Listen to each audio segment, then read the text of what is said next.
Ever heard the saying, money can't buy you love? Well, listen to this story about a Nigerian tycoon who learned this lesson the hard way.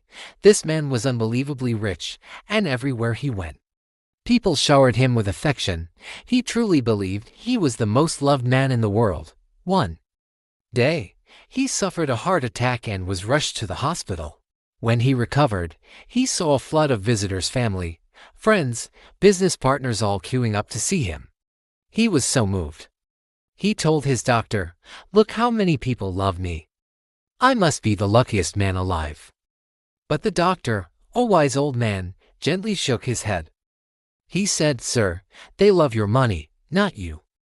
If you want to see who truly cares, there's one way to find out." The doctor suggested a radical plan: pretend to be dead.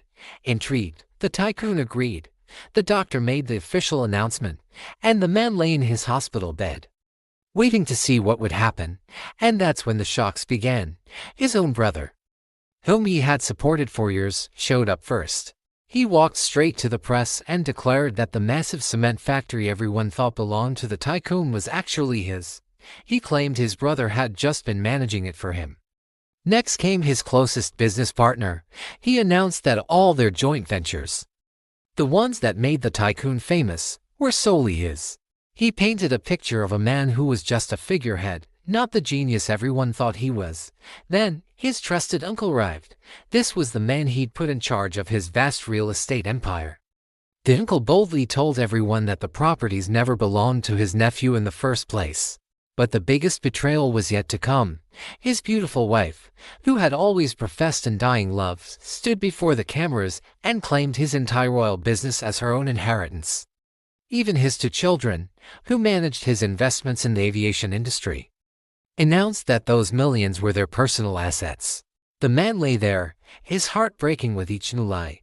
It seemed everyone he had trusted was just a vulture circling his wealth. Then, two elderly figures shuffled into the hospital. It was his parents. The moment they heard the news, they were utterly devastated. His mother collapsed, rolling on the floor, her wails echoing through the halls. His father, tears streaming down his own face, tried desperately to console her. Their grief was so raw, so real, that even the hospital staff began to cry with them. Watching his parents in such agony was more than the tycoon could bear.